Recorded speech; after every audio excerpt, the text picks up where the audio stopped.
Oh, Brad, are you joining me?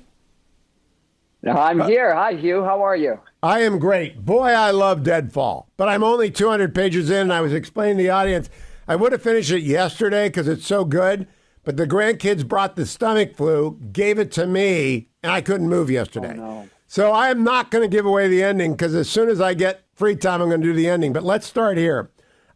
Is there a White Rabbit restaurant in Moscow? There is, yes. Have you ever been there? I have not. I have not. I don't think with everything I've written about Russia, it would ever be safe for me to set foot in that country. So I'm never going. I know you say never say never, but I'm never going. I have been. I went to the Pushkin restaurant. I didn't eat a thing, and everybody else on the trip got sick. I just ate Starburst because I didn't trust the borscht. Secondly, how do you say Palianitsia and explain to people why that matters? So Palinitsia, I can't even pronounce it correctly. This is a word in Ukrainian that means bread, and the way that it's constructed, Russians cannot say the word properly. And so it's kind of like during World War II, you saw this actually in Saving Private Ryan, the challenge and response of flash and thunder.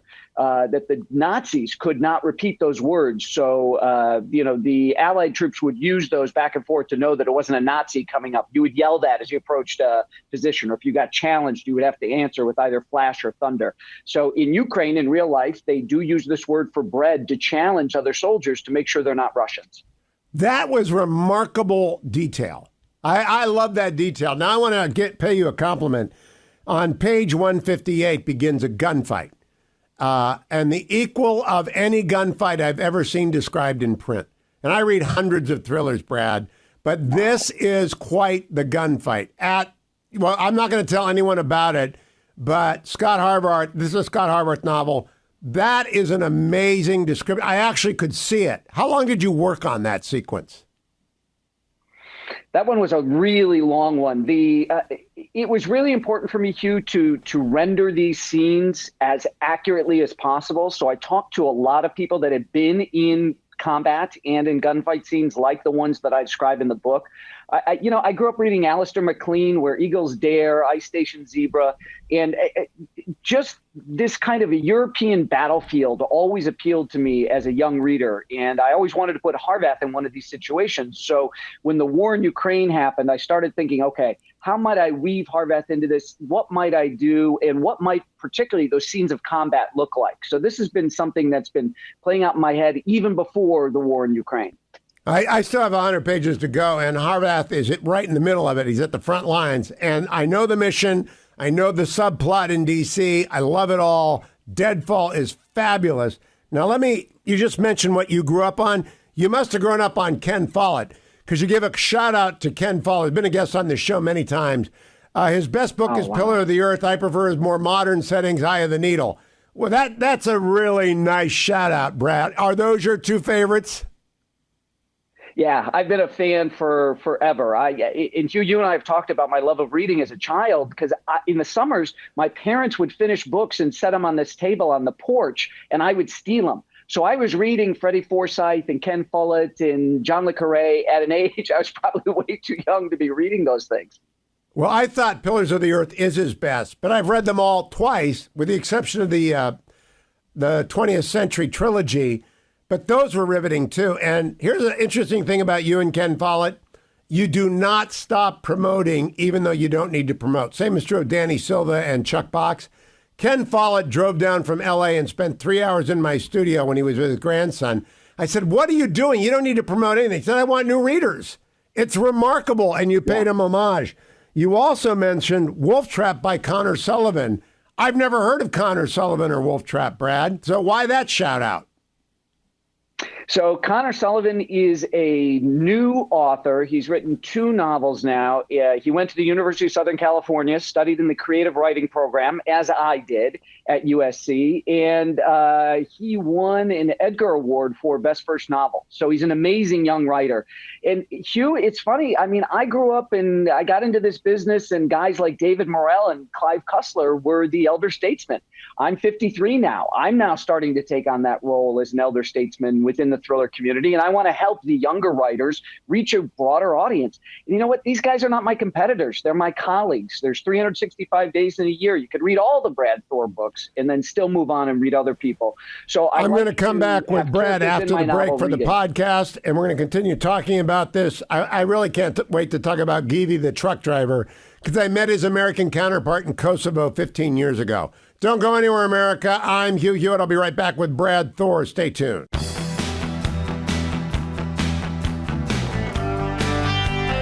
Welcome back, America. I'm talking with Brad Thor, author of the brand new book, Deadfall. It's the equal of any book out there today. And some of the combat scenes are the equal of any combat scene I've read in a thriller in a long time. Brad, this is a book about the Ukraine war. And a lot of the audience, I would guess 30% of the audience, doesn't want America involved. I am a big proponent of sending them everything twice, right? I want to give them everything twice for a variety of reasons. So give us your general worldview on the Ukraine war, because it comes through that you are with me on this. Yeah, I am. Listen, Hugh, I'm an old school conservative. I believe in freedom and democracy, and I also believe in honoring our commitments and honoring our word. And I think a lot of people don't realize that at the end of the Soviet Union, a third of their nukes were in Ukraine, and we practically begged the Ukrainians to let us help them dismantle and get rid of those nukes. And the Ukrainians said to us in the 1990s, they said, okay, America, if we do what you're asking, we understand you're afraid that these nukes could fall into the hands of terrorists and be used against the United States, maybe smuggled into New York City or somewhere in Minneapolis. Okay, so we'll work with you, but on one condition. If you will sign this agreement, that you will make sure that not an inch of our sovereign territory is ever taken away from us if we agree to surrender our nukes. And we said, okay, we'll sign that. It's called the Budapest Memorandum. And they said, let's get the Russians to sign it too. This was pre-Putin, and the Russians signed it as well. And then 2014, what happens? You've got Putin goes in and takes the Donbass, the eastern Ukraine. It is very similar to what Francis Fukuyama said, that history doesn't repeat, but it does rhyme. And this is exactly what Hitler did in Czechoslovakia with the Sudetenland. And Neville Chamberlain, the French Republic, fascist Italy, in the UK, they let it go, and they thought it would slake Hitler's thirst for conquest, and all it did was encourage him. So we owe it to Ukraine to honor our obligations. And you know what? Russia doesn't have the right to go in there. There is no excuse to invade a sovereign territory like that and take it over. It's just, it is inexcusable, and it's horrific what the Russians have been perpetrating in Ukraine. I agree 100%, Brad. And in fact, yours is the first novel that I have seen that references the Budapest Memorandum.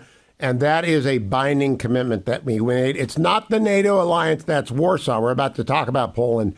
But we are a signatory to that agreement.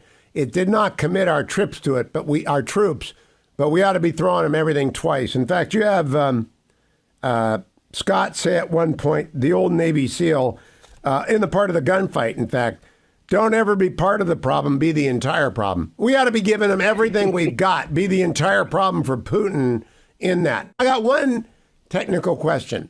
You've got a character who's quite obviously Putin, but you don't name him Putin. Why is that? Is there a legal reason for that?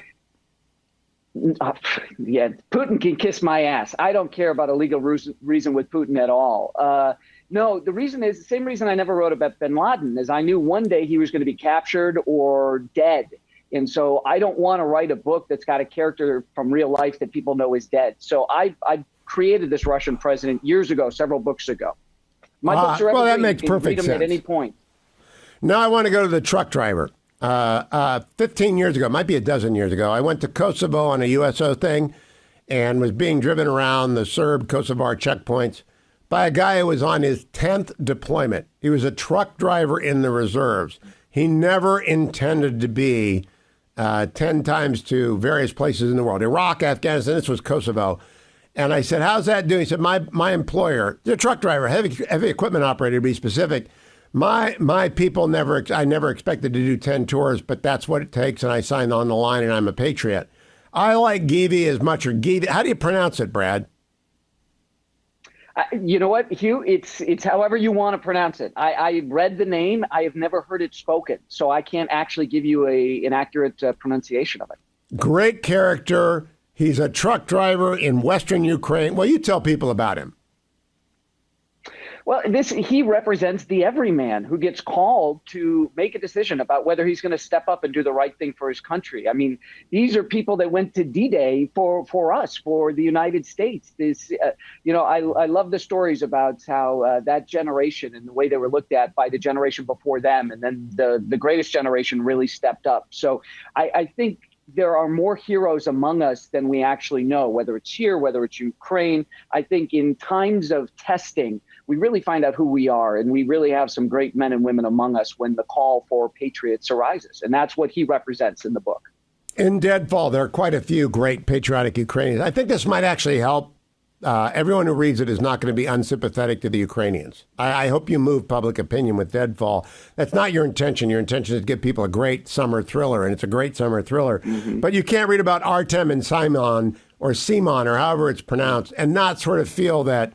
And the train attack, by the way, that's pretty remarkable writing as well. And that train is a very well-known train. People take that train all the time. Joe Biden took that train. Everyone who gets to Kyiv takes that train because we don't fly in and out, right? We're not doing that.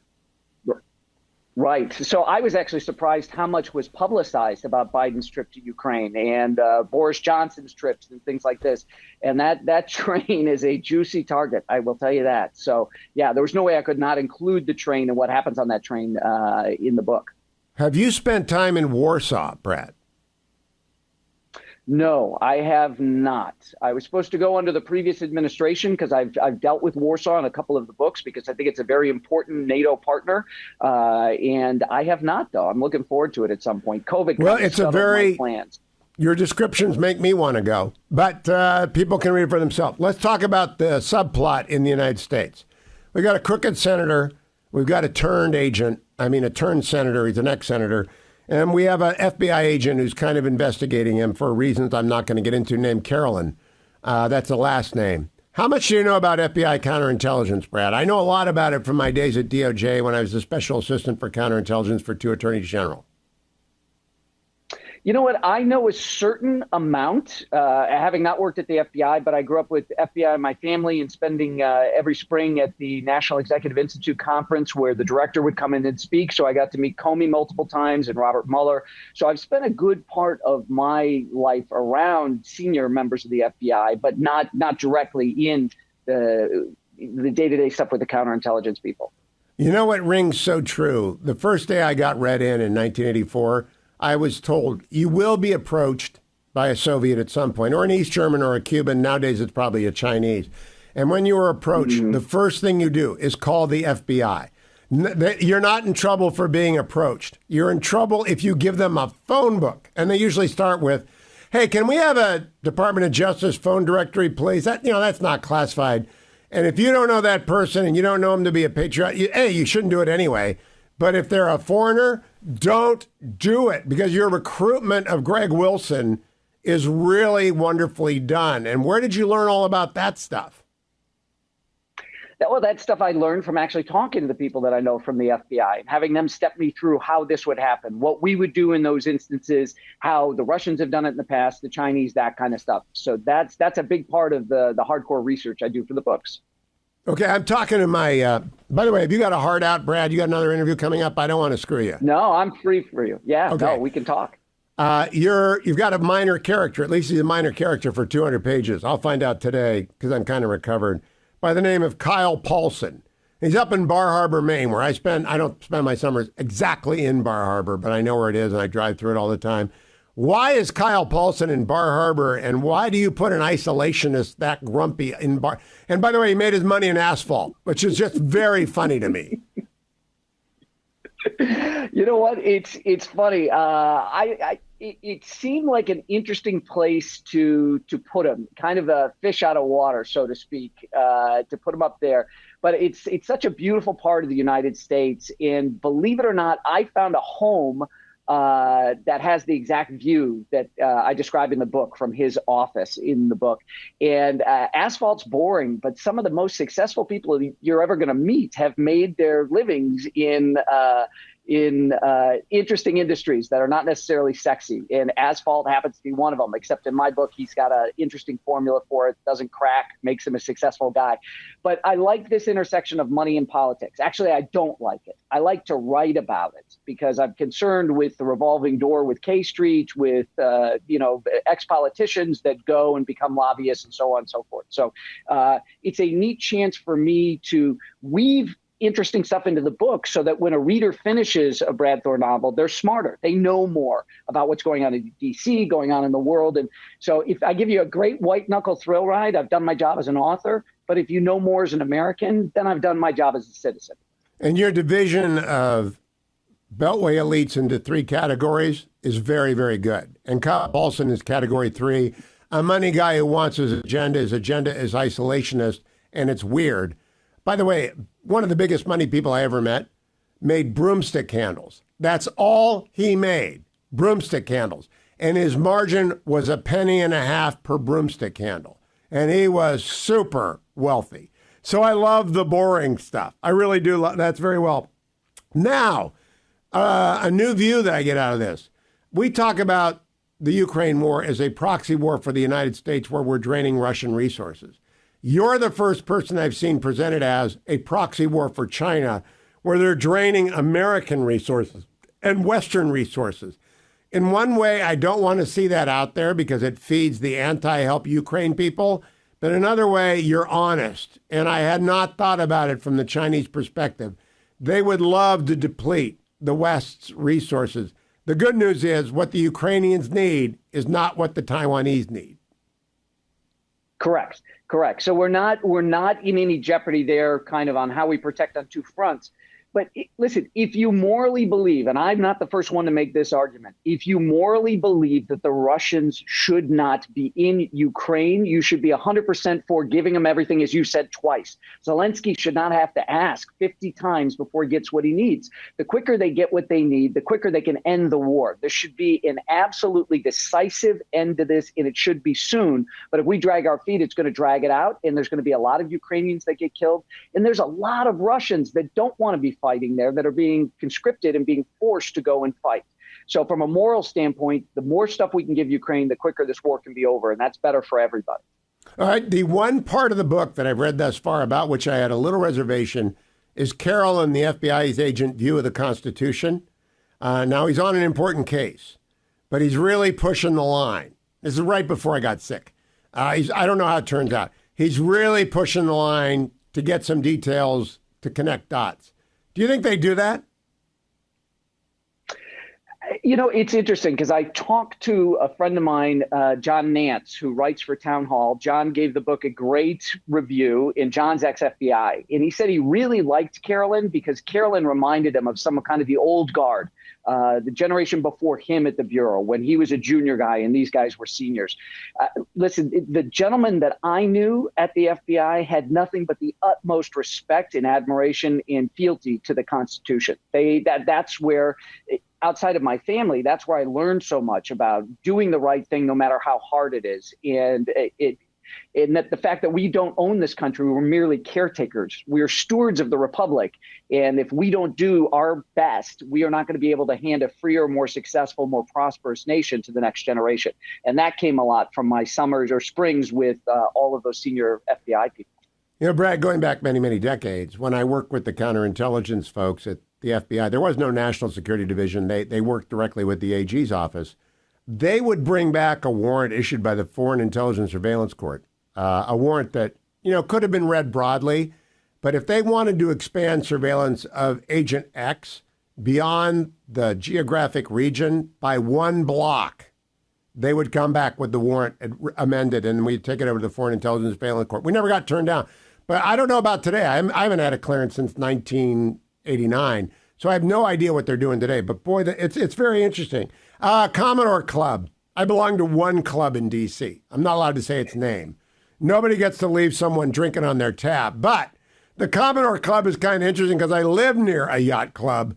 I've never thought of it before as being, maybe that's a locus of espionage. Is that based on anything, or did you make it? There are clubs all over D.C., by the way. All over D.C.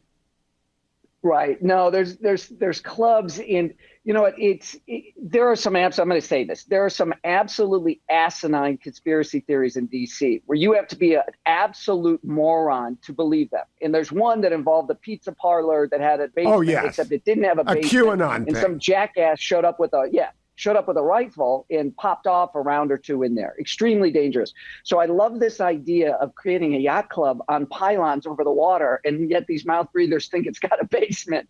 So that's part of the reason that I was playing with the yacht club thing, because it was impossible at this location for this place to have a basement. Yet the conspiracy went Brad, out of are you a control. sailor? Because there is a yacht club on the Potomac that I run past, or trundle past. I'm no longer a runner. I can't go fast enough. But I go past it every time I go out. And it's sort of, I thought, I wonder if he's using this yacht club. Do you know what I'm talking about, or did just whole cloth come out of your brain? Yeah, so it's the yacht club is a fiction, but it may be based on some things that I've seen in DC, because I take all that in. I mean, I'm a writer, so I'm constantly observing things, and Google Maps is great with the satellite imagery. You can zoom down how many spaces in the parking lot and stuff like that. So the club itself is a fiction, but it may have little touches of reality. Well, I'll tell you what. Next time you're in DC, and I'm there, I'm in Maine for the summer. But when you're in D.C., let me take you to my club, and we'll show you what it's got. It's a very spooky club, if you know what I mean. I want to go and talk about history now for a moment. I had never heard of the Deerlerwanger Brigade. Am I saying that right? This is an SS brigade. How do you say it? I think it's the Deerlerwanger Brigade, but my wife is the German speaker at home, and I'm on the road right now, so I don't have her close by to correct my horrible German pronunciation. But yes, that was one of the worst SS brigades, and Hitler threw them at the Warsaw Uprising, August to October of 1944. And what's amazing is the Red Army, they hung back because they wanted the Polish Home Army to get their butts kicked, and because they didn't want resistance once they came in and took over. So the things that brigade did, some of the most horrific war crimes committed outside of concentration camps, were committed that summer and into the fall by this SS brigade. And the guy that ran it was an alcoholic, drug-addled pedophile rapist, and he recruited from all the prisons and the nut houses, the same way the Wagner Group has been doing for the effort in Ukraine. So again, history doesn't repeat, but it does rhyme. And I had to include that because it was so close to what's happening today. And that's when we go back to what a Brad Thor novel does. It teaches you history, it teaches you current events, and it also keeps you turning the pages as quickly as you can if you're not driving a porcelain bus. The Ravens are based on this brigade. People have to figure it out for themselves. I'm wrapping up, Brad, but I want to ask you about a line, if it's unique to you. Politics is the ultimate competitive sport. Now, I believe politics is a diversion for people who can't go into acting because they don't have the talent or the good looks or whatever, but it is addictive. Where did you get that line? Is that a Brad? Because it is the ultimate competitive sport. I'm addicted to it in the way I'm addicted to the Cleveland Guardians, Browns, and Cavaliers. Well, so first of all, your line is great. I always heard DC was Hollywood for ugly people, and it's not true. It's not true across the board, but that's an old saw about DC. But no, I always tell people that politics is my baseball. You know how much I love politics, and I would rather have a discussion about politics than about baseball or football. So that line kind of came to me, not only because there are rabid fans, spectators like me, but there are people that will do anything to succeed in that business. Just like an athlete will take performance-enhancing drugs, there are a lot of politicians that'll do things that probably you and I wouldn't do, but just in the furtherance of their power and their ability to get reelected. So I really think it is the ultimate competitor sport. Greg Wilson. I had lunch not long ago in the Senate dining room, and I ran into a former senator up there who's as clean as the day is long. I mean, squeaky clean. But I thought about the ex-senators that you see, because they retain the most exclusive place to have lunch in D.C., and I've been a couple of times, and you always see very interesting people in the Senate dining room. And I thought to myself, this guy is the perfect bad senator, bad ex-senator, and his scandal is perfect. Brad, I think this is going to sell better than any Brad Thor novel ever. How is it doing in pre-sales? It's been fantastic. We're breaking records with it, so I couldn't be happier. Couldn't be happier. Thrilled. Well, is that the cumulative effect of Brad Thor? Deadfall is the beneficiary of all the previous ones? Or is it because of the merger of yesterday's news with today's thriller? I think it's all a combination. Can you be in the news? Can it be a topic that people are excited about? And the big thing for me is that I really stretched myself. This is the most intense thriller I've ever written. And it's not until I put it in the hands of the public that I know if people like it. And the reviews have been fabulous. And I've already heard from people that downloaded it at midnight last night and started reading it. And they think it's the best one I've ever written. So that's really high praise for an author. Brad, I didn't want to say that, but I think it's the best one you've ever. That combat scene that begins, goes over the bridge at school. I can't remember how you call the personnel carrier, but all the technical terms are in there. I mean, I finally see it. Yeah. I'm not a gun guy, so I don't know anything about any of these things. I have no idea what they're using, the weaponry, but I see it, I can hear it. And I feel for the people who make it, and I don't feel for the people who don't. It's just very well done. Congratulations, Brad. Deadfall on the New York Times bestseller list, I'm sure. Deadfall. I think we've said it 7 times, so we've made the Frank Luntz rule. Good luck with the tour, and thanks for being generous with your time today. Thank you, Hugh. Be well. Glory, America. Bonjour, hi, Canada. I'm Hugh Hewitt from Studio North. Yesterday, the Hunter Biden fiasco began to bubble up like a volcano. And my Washington Post column, which we'll post shortly, deals with the plea bargain hearing tomorrow, and only that. But yesterday, as sort of a setup to the plea bargain hearing tomorrow before Judge Mary Ellen Noriega in the District Court of Delaware, yesterday, stories arose about one Devin Archer, who will be testifying Thursday, the day after the plea bargain hearing, on the number of times that Hunter Biden dialed in his then Vice President father, into his business dealings. And we already know the testimony of Tony Bobulinski on his testimony that he talked to the, quote, big guy at least twice having to do with Hunter Biden business dealings.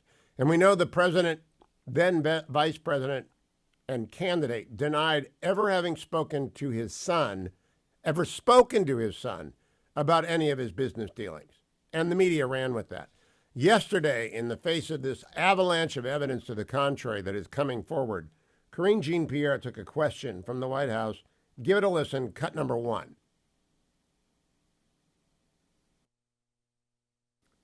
Cut number 1 is Karine Jean-Pierre at the White House. Today says that the Oversight Committee, has evidence that the president in the past communicated directly with foreign business associates of his son Hunter Biden many times. Curious if the White House and the president still stand behind his comment that he's never been involved and has never even spoken to his son about his business. So I've been asked this question a million times. The answer is not going to change. The answer remains the same. The president was never in business with his son. I just don't have anything else. That is stops. Full stop. The answer just did change. The answer changed dramatically. The president didn't say he was never in business with his son. The president said he had never discussed his son's business dealings with him. So Karine Jean-Pierre tried to slip in a completely different story yesterday to anticipate the revelations coming tomorrow. But that's not what really gets me. What really gets me is I spent the weekend before the whole house filled up with stomach flu and last week researching the plea deal that is in front of Judge Mary Ellen Noriega tomorrow, and my Washington Post column, which we'll post, I think, shortly, probably at the top of the next hour. And I will put it over at hughhewitt.com, and I encourage you to read it. I've never read a column in the first segment of a show before. I normally do the rundown of the news in the first segment, but I want everyone to be focused on what is going to happen tomorrow because it stinks. It stinks to high heaven. The column will be entitled The Hunter Biden Judge Should Blow the Whistle on a Cushy Plea Deal. And this is what it reads, and you'll see some pictures now of Hunter Biden if you're watching on the Salem News Channel. My interest in the federal sentencing guidelines goes back more than 40 years, and I consider it a worthwhile expenditure of time because the system embodies a sincere struggle by Congress and the courts to make real the promise of equal justice under the law. Judge George McKinnon, one of the 2 members of the U.S. Court of Appeals for the D.C. Circuit for whom I clerked, was the first chairman of the U.S. Sentencing Commission. Even after the Supreme Court removed the mandatory character from the guidelines in a 2005 opinion, the framework remains extremely relevant to all sentencing decisions. though plea agreements entered into between federal prosecutors and defendants are beyond their reach. Mostly. On rare occasions, a federal judge charged with reviewing a plea agreement will reject the terms of the agreement. In a number of such cases, the disparity between the guidelines and the agreed punishment is so great that it catalyzes the decision. The terms must pass the judicial sniff test. Hunter Biden's doozy of a plea deal over tax and gun charges is ripe for rejection. If U.S. District Court Judge Mary Ellen Noriega of Delaware needs a role model for judicial independence when she handles the Biden deal, she should look to Judge Emmett Sullivan's action not long ago in the case against Trump-era National Security Advisor Michael Flynn. Sullivan tossed out an agreement by then Attorney General William P. Barr and the Justice Department to drop its prosecution in an extraordinary circus soon short-circuited by a pardon for Flynn from President Donald Trump. A judge should respect the judgment of prosecutors, but the gavel is not a rubber stamp. Biden's checkered life is not on the docket in Delaware. His proposed plea deal is extraordinarily lenient. The deal, if blessed by Noriega, ought to earn a significant bonus to Biden's lawyers. U.S. Attorney David Weiss recommended probation for failure to pay taxes, 2 misdemeanor counts related to income that President Biden's son received in 2017 and 2018, plus pre-trial diversion to deal with the gun charge. Quote, he will likely avoid jail time if Noriega signs off on the deal, ABC News concluded. Put aside the various charges that prosecutors might have filed, but instead bargained away. Feeding just the charges before the court, into the sentencing guidelines, produces a prison term of at least 2 years and 3 months. The guidelines take a dim view of tax fraud cases. Quote, the criminal tax laws are designed to protect the public interest in preserving the integrity of the nation's tax system, the commission has explained. Quote, criminal tax prosecutions serve to punish the violator and promote respect for the tax laws. Because of the limited number of tax prosecutions relative to the estimated incidence of such violations, deterring others from violating the tax laws is a primary consideration. 2 whistleblowers testified to Congress last week that the IRS recommended, and the Justice Department's tax division concurred, that Hunter Biden be charged with felonies in connection with tax years 2014, 2018, and 2019. By my calculations, the guideline pegs such behavior at offense level 18, i.e. damages greater than $250,000 but less than $550,000, and recommended imprisonment of 27 to 33 months. Instead, Biden is dealing with a misdemeanor tax violations that carry a potential imprisonment of up to 1 year and a fine not to exceed $25,000. So the president's son has already been the beneficiary of considerable lenience. Bargaining away even token jail time on tax charges, which is what the plea deal does, goes beyond lenience into outright unfairness, as does putting the gun charge out of the judge's review if she accepts the proposed deal. Thus, if Noriega signs off on this odoriferous deal, the result will undercut the very promise of equal justice that sentencing guidelines were created to safeguard. It is well settled that a judge is not to second-guess prosecutorial discretion except under unusual circumstances. But Noriega, like the judge in the Flynn proceedings, is not a potted plant. At a minimum, she should summon Attorney General Merrick Garland or another senior Justice Department official to explain how this agreement is conceivably in the public interest. Even better would be to send the parties back to the negotiating table to reach an agreement that won't cause even other sweetheart deals to blush. That's what it is. It's the most extraordinary plea deal I've ever seen. You've got 3 felonies, 2014, 2018, 2019, and a 4th felony, a gun charge. The gun charge carries a penalty of up to 10 years in jail, and believe me, there are many, many people in federal prison on that gun charge, and Democrats talk about gun laws not being enforced all the time. They talk about gun violence all the time. Hunter Biden is pleading guilty to that, but it's being diverted and he's not being sentenced on it. He just cheated remarkably on his 2014, 2018, and 2019 taxes. And we don't know how much because the whole terms of the negotiation aren't there. But if we believe the whistleblowers, we're talking about somewhere far above level 18. No one should be happy with this, especially not Judge Noriega. She's going to go down in judicial history in the infamy category if she accepts this. Because as I say in the column, this is the sort of sweetheart deal that undermines confidence in the rule of law. It is the kind of sweetheart deal that creates the impression of two tiers of justice. Already people think Donald Trump is being railroaded again and again and again and again by federal prosecutors because people don't like him. But in the middle of this volcano of revelations about Hunter Biden, what we do know is that he's pleading guilty. He is pleading guilty to 2 tax charges, which ought to have been charged as felonies and ought to result in 2.5 years in jail or much more. The gun charge is not being charged. Instead, there's misdemeanors and a recommendation of probation. If anyone isn't outraged by that, you're not listening. You're letting your politics get in the way of your fairness. And everybody in jail on a tax income charge, an avoidance charge, a cheating charge, and especially on gun charges, have a right to be outraged. This should not stand. I'll be right back, America. That column will be in the Washington Post, I think, in about an hour. I'll put the link up at hughhewitt.com. Come right back. I'll do headlines right after the break on the Hugh Hewitt Show. Welcome back, America. I'm Hugh Hewitt. United States Senator Tom Cotton is on Armed Services and the Judiciary Committee. I want to take those in reverse order. Senator Cotton, good morning. Welcome back.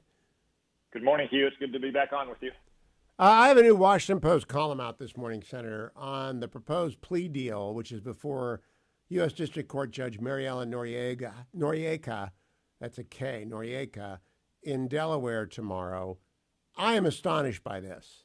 Do you think there is a prayer in the world that there is some way for the Senate Judiciary Committee to get any attention to this proposed plea deal, which should be rejected by the judge, though I don't know that it will be?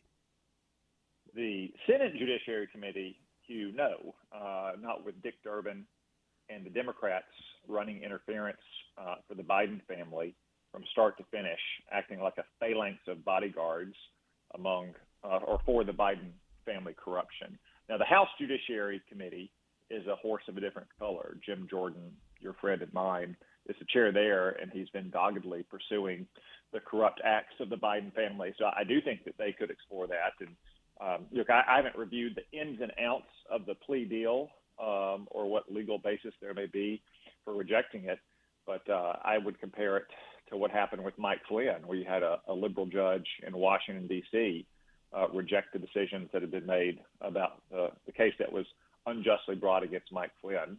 And I'd say that this would be yet another example of how there seems to be 2 systems of justice in America, one for liberal Democrats and one for conservatives and Republicans. Have you seen even one story? And I don't know if the Judiciary Committee has a hearing on guns coming up, but the Democrats care a lot about gun violence, and as do I, but they propose a lot of solutions that won't work. One solution I propose, enforce the laws on the book. One of those laws, if you lie on a federal background check for a gun, you go to jail, often for a long time. They're not even proposing any time on probation for that gun violation by Hunter Biden, much less 3 felony charges on tax evasion, which the tax department, tax division of justice recommended and the IRS agents recommended. I mean, I've never seen a plea deal like this, Senator Cotton. Hugh, well, first off, I think you're being a little too charitable to the Democrats when you say they care about gun violence, just have bad solutions. I think what they care most about is gun control and disarming law-abiding citizens, because it's like clockwork, Hugh. Every time a Democrat takes the White House, prosecutions for gun crimes fall. I can tell you in the Trump era, there was a serious focus on gun crimes, in part because there are so many felons out there carrying guns in violation of the law, committing other crimes, that you can significantly deter crime if people believe that they're going to face severe consequences. You know, the Trump-era U.S. Attorney in Little Rock told me back in those days that they had audio recordings of criminals on tape saying, don't take a gun into Little Rock, because if you get caught, you're going to do federal time. Yet when Joe Biden took office, just like when Barack Obama took office, they stopped the enforcement of regular, routine gun crimes just like you see with Hunter Biden. And as you say, I believe from the plea deal, he didn't even get probation. No, that's correct. Yeah, I That's think correct. it's some kind of diversion agreement. Whereas if he stays clean for a couple years, then it will be expunged entirely as if it never happened, even though they had him dead to rights lying on a federal form. This is not an example of he said and she said, Hugh. They had him dead to rights lying in writing on a federal form, yet he doesn't even get probation. Have you seen even one story comparing the average sentence for that crime against no sentence at all, not even probation, nothing for Hunter Biden, diversion? Have you seen even one story doing the comparison? No, Hugh, because just like the Senate Democrats and the Judiciary Committee, the traditional media is acting like a phalanx of bodyguards for Joe Biden and the Biden family as a whole. They don't want to write these kinds of stories because they're worried about where they may lead. And if they even hinted that they're going to write a story, start covering this, then lefties come down on them like a ton of bricks. I mean, you probably saw Hugh yesterday in the White House after one of Hunter Biden's close friends and business partners alleged that Hunter put his father, Joe Biden, when he was sitting vice president, on the phone with business associates more than 20 times, and the White House spokesman was asked, had he ever been on the phone with his son, responded, he was never in business with his son. Hugh, that's a very different question than the one that was asked. And in fact, I want to play that clip for the audience so that they understand. This was a 180 yesterday by Karine Jean-Pierre, who is, of course, the worst press secretary I've ever seen, and I've been following this a long time. But I've never seen anyone so blatantly change, not answer the question, and change the non-answer that they've been using. Let's play that for here, Senator Cotton Harley. The committee, has evidence that the president in the past communicated directly with foreign business associates of his son Hunter Biden many times. Curious if the White House and the president still stand behind his comment that he's never been involved and has never even spoken to his son about his business. So I've been asked this question a million times. The answer is not going to change. The answer remains the same. The president was never in business with his son. I just don't have anything. All right, to add. Tom Cotton, Senator, have you ever heard that answer before? Because the answer used to be from Joe Biden, I never talked to my son about any of his business dealings. Yeah, I never talked to my son about his business dealings, which of course very much would include talking to my son and his overseas business associates and their crooked deals.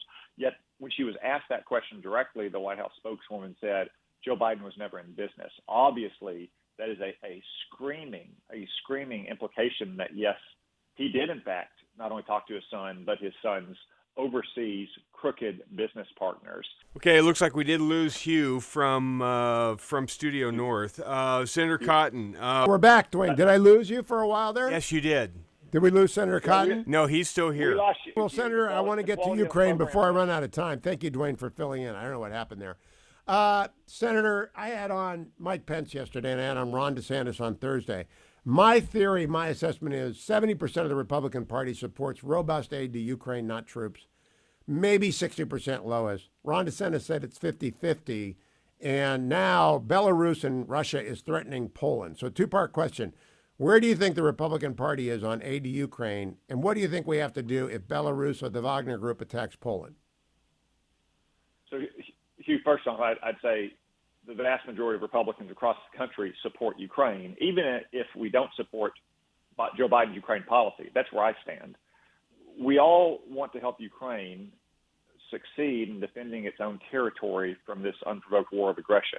We wish it hadn't have lasted as long as it already has. A main reason it's lasted so long is because Joe Biden has been so weak and timid from the very beginning.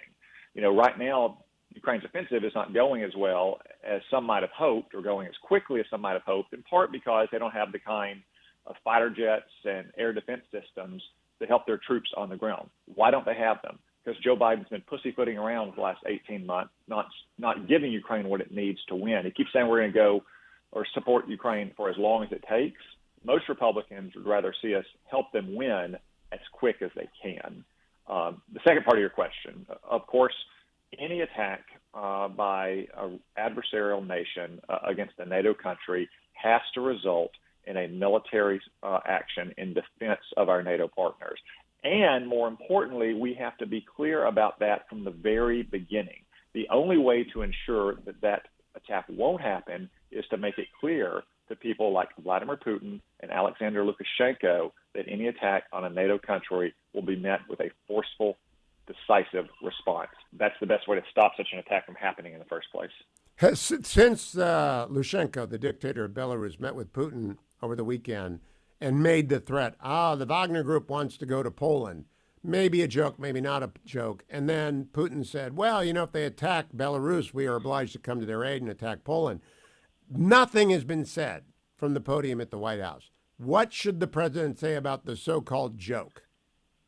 Clear, firm, decisive warning that any attack on a NATO country will be met with a forceful response. The lessons of history are clear, Hugh, from the Peloponnesian War to World War I and World War II. The way to stop aggression is vigilance, preparedness, and early, firm reaction to aggression. And NATO, the NATO alliance, Article 5, there is no doubt we have to join in a military response. And I think we have troops in Poland, don't we, Congress Senator? We do have some troops in Poland, yes, Hugh. Would you expect them to be involved in repulsing any Wagner group or Belarus or Russian attack on Poland? We have lots of troops of various kinds all across Europe, as do our partners in places like Poland. I'm confident that we would take a forceful response against any strike against a great nation like Poland. That's exactly what Joe Biden needs to say, and Vice President Harris and Jake Sullivan, and we haven't heard it said. Senator Cotton, thank you. Sorry for our technical screw-up there. We appreciate that. I hope Dwayne made sense to you. I'll be right back.